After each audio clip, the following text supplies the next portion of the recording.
What's up, everybody, and welcome back to Enjoying the Review. I'm your host, Incomparable Zach Jones, and today I will be reviewing the season finale of Creature Commandos. That would be episode 7, entitled A Very Funny Monster. Before I get into things, as always, please, if you will, subscribe to the YouTube channel. You can subscribe in audio form on your podcast catcher of choice. Leave thumbs up, positive reviews, comments, all that good stuff.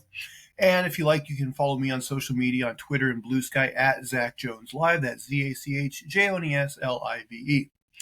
All right, guys, let's get into it. I'm curious what people will think of this episode because anyone who's watched my prior reviews knows that I've been kind of middle of the road on this show, and when I look on social media, it looks like most people are like loving this show. Like I see overwhelming positivity of the show. So I don't know how people will think of my opinion on this one. Cause I gotta be honest, guys, I was disappointed by this episode. I think this is actually my least favorite episode of the season. I think I'm going to give it a 5.5 out of 10. And I think to explain myself, I just got to go right off the bat, full spoilers, guys. So the big thing that happens in this episode is the death of the Nina character. And after it happened, I got to thinking, and I really honestly, I'm like, what was the point of her character from a narrative standpoint? Because, I hate to say it, but I really felt like this episode was depression. I feel like James Gunn was like, what's the saddest thing I can think of? And I'll just give that to the people over and over and over again. And listen, it's okay to have melancholy stuff, but I think if you don't have enough highs along with the lows, they don't mean as much. I'll be honest, this episode was so depressing, I just kind of became numb to it after a while. And, I've enjoyed James Gunn stuff for the most part in the past. I think the Guardians movies, they have some sad things in them, but they do have a lot of, highs. I think, funnier moments, more lighthearted moments. And when you do get to the sadder stuff, I think it means more. And this show as a whole, there is some levity in the show, but maybe it's because a lot of that levity hasn't really been working for me. Maybe I haven't felt the highs as much in this show. But this episode in particular was just like, oh my God, sadness after sadness. But what I want to get to is I feel like the Nina character was wasted because I was somewhat intrigued with her, but then it's like she's just gone, and it's like when I think about like the point of her character, it's like what is the message here? That just life sucks and then you die. She has this horrible upbringing, and then she's just dead. She doesn't really ever get a story arc. We don't get to see her.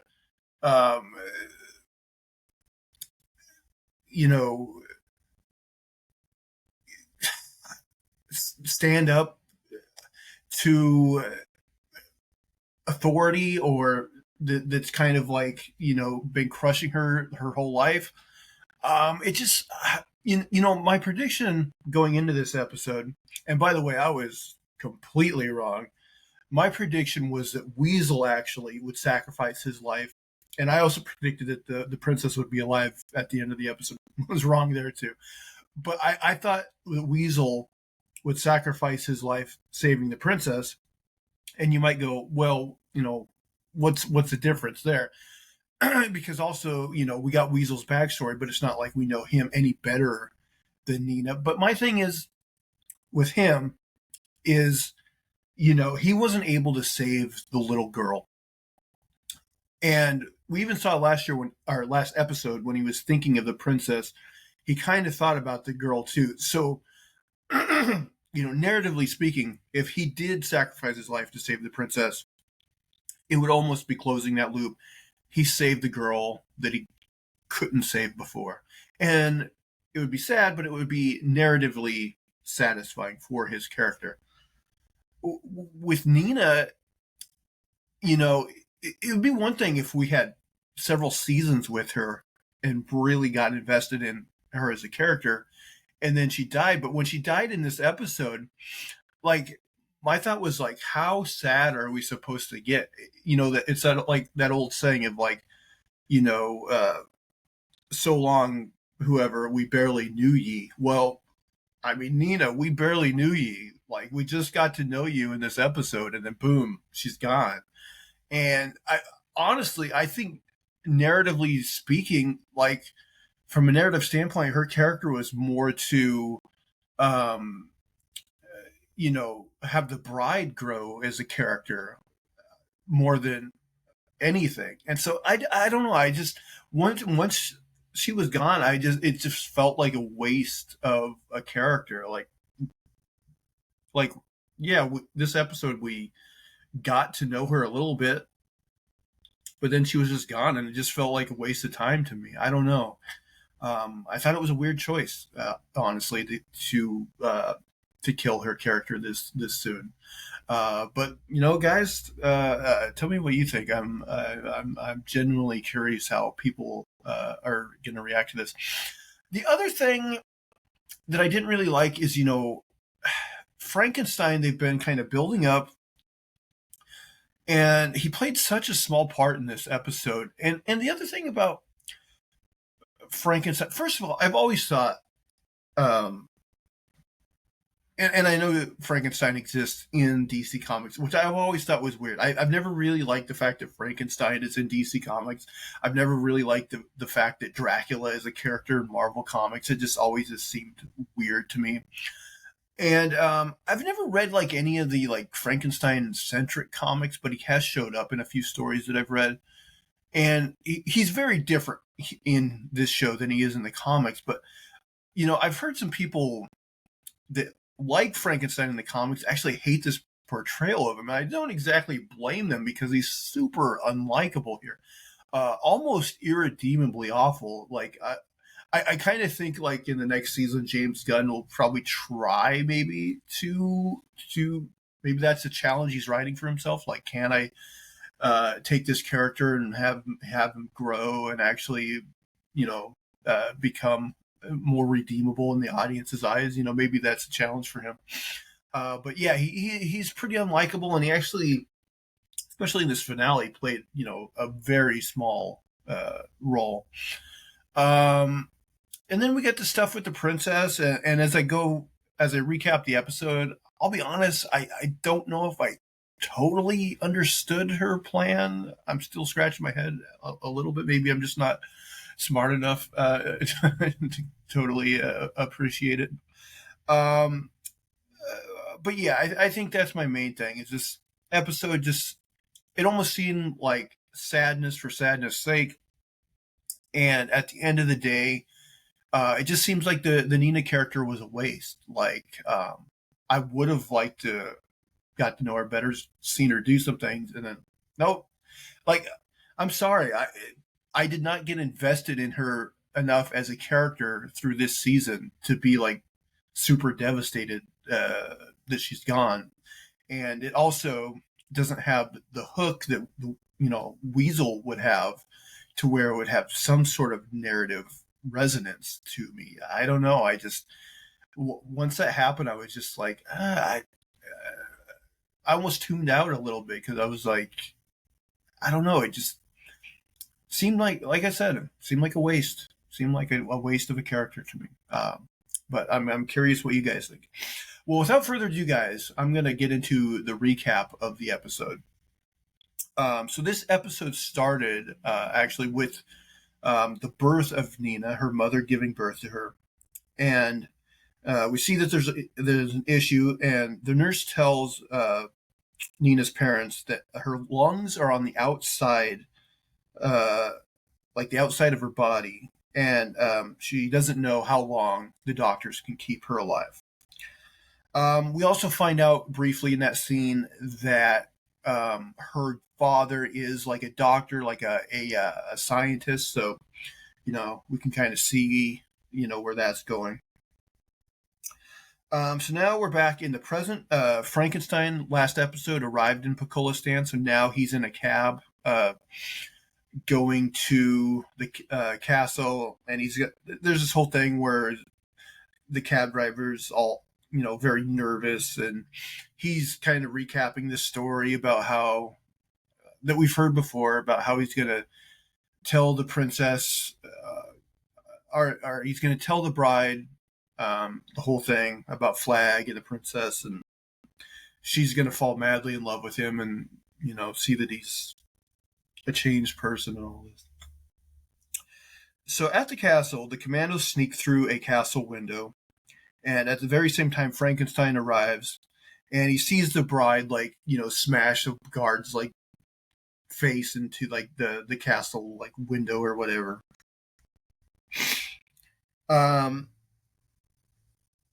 So Nina worries that they might be wrong and they might be killing the princess for no reason. So, they do try to set up Nina. She's definitely the most sympathetic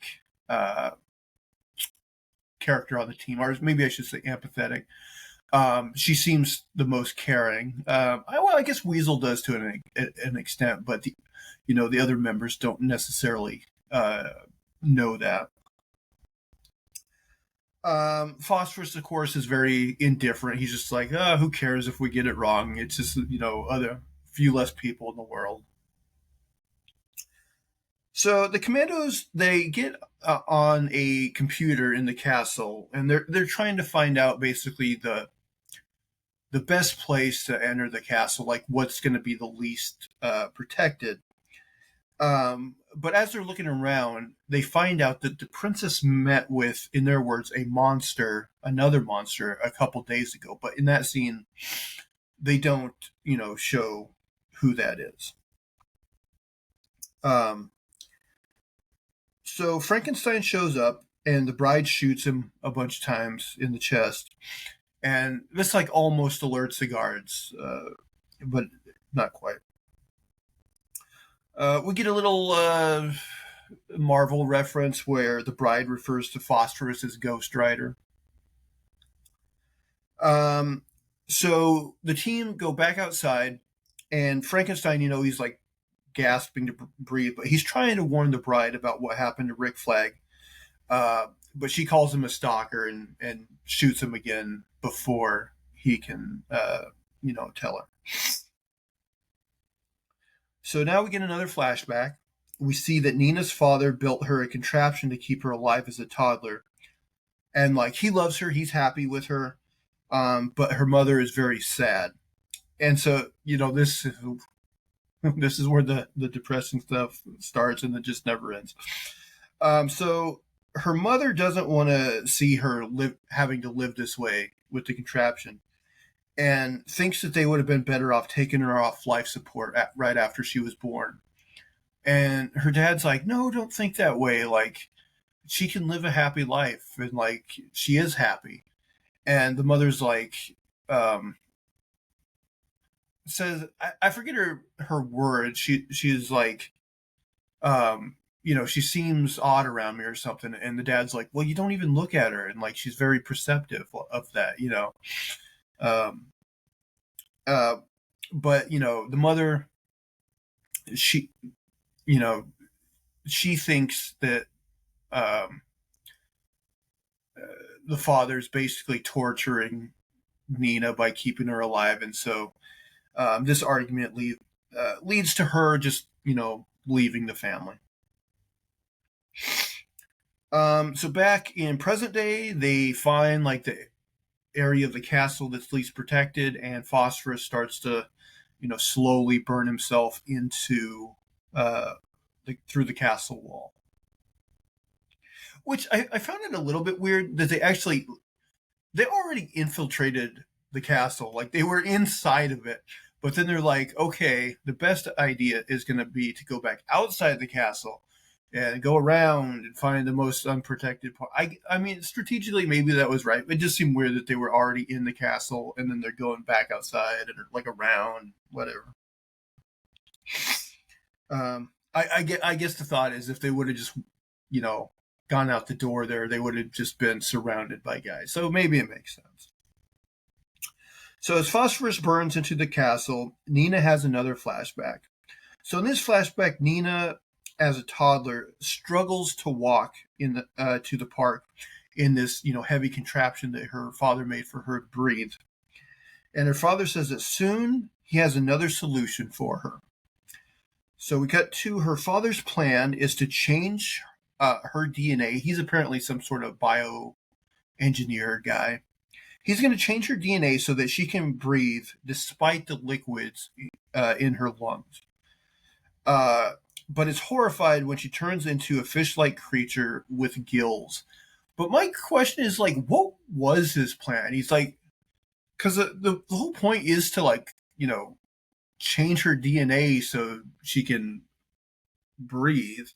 And I assume part of that was mixing in the characteristics of, like the aquatic animals or whatever. But still, he didn't foresee this, apparently. But he puts her in a sink full of water, and he puts it together that she can breathe underwater now with the gills. So back in present day, the princess goes for her morning swim, unafraid that there is any danger.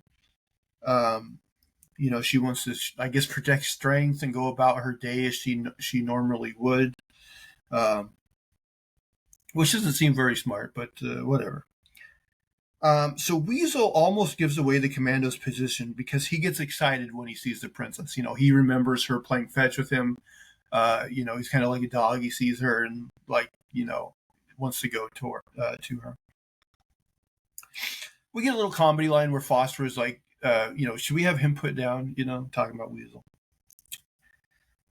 In another flashback, Nina's father has her join a school when she's probably about a teenager because he's like, she's smart. I've taught her like calculus and languages and all these things, but she doesn't know how to socialize. So he wants her to join the school to learn how to socialize. But that ends up being a disaster. She joins a lacrosse team. The girls are mean to her. They knock her down. They call her a frog. Also, some bullies force her to say ribbit like a frog. Back to the present again. And listen, I've mentioned in prior episodes how I find this jarring, how much it goes back and forth, and same thing here. So Flag wakes up in a hospital bed and is greeted by Waller. He struggles to tell her about McPherson, but he does, and so McPherson, Waller makes a call, and we find out, she wants to check on McPherson. So in yet another flashback, we see Nina leaves a goodbye letter to her father as she goes off into the wild so she can, be herself, basically. And then her diving into a river is juxtaposed to the princess diving into the lake in present day. So the bride tells Nina that she has to be the one to kill the princess because the only way to get to her is to go underwater. And again, I mentioned Nina's, she seems like the nicest, most empathetic member of the team. She does not want to.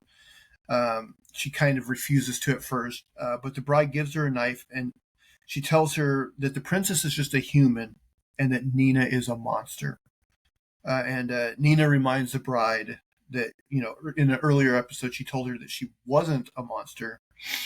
And the bride says that she lied. So the bride and Phosphorus, they kind of amp Nina up, and so she goes into the water. In yet another flashback, Nina is accidentally photographed while eating a fish in Star City. She apparently lived in Star City. Her father sees a news report about the photograph, and he finds out that the city is going to send people basically to hunt her down and capture her. And that's what happens. Nina is caught and drug out of the water in a net. Her father shows up, and he goes past a police barricade to tell her that she was not a burden to him. And a policeman kills him in front of her. Again, this is like the depression stuff I was talking about. I swear to God, James Gunn was working through something, and he's just like, I got to find the saddest possible outcome I can here, and just barraged people with sadness this episode. And after I got like at this point, I was like, okay, this is a bit much to me. And so not only is he killed in front of her, she's locked away in a water tank. Back in present day, Waller and John Economos go to McPherson's house and discover her dead body as well as the remnants of Clayface. So Waller now believes Cersei was lying and wants to stop the Commandos from killing the princess. So Nina, she goes into the water. She's coming up. She's going to stab the princess, or we think at least. But Weasel, he sees the princess. He comes in the water, so the princess knows something's up, and that causes her to look down, and she sees Nina coming. So, kind of saves the princess's life. Phosphorus gets mad at Weasel. He grabs Weasel, and Weasel bites his arm, but that, of course, burns Weasel's mouth. The princess is able to get Nina's knife wrestled away from her and stabs her several times, and indeed stabs her to death, as referenced her. The bride is horrified to see Nina's body float to the top of the lake, and then the princess's guards surround the Commandos. A little bit before that, there was a scene where Sergei, who is like the princess's lead guard, he got a call from Amanda Waller. So he comes and he gives the phone to the bride, and Waller tells her that she made a mistake, and that she no longer needs to kill the princess. Back in the castle, the guards, they pet up Weasel and, call him a good boy, call him a hero for saving the princess. The bride is upset, and she leaves Phosphorus and ends up meeting up with the princess. And the princess tells her she does not blame her for what she did because she thought she was saving the world. She tells her it was probably Cersei that wanted to destroy the world.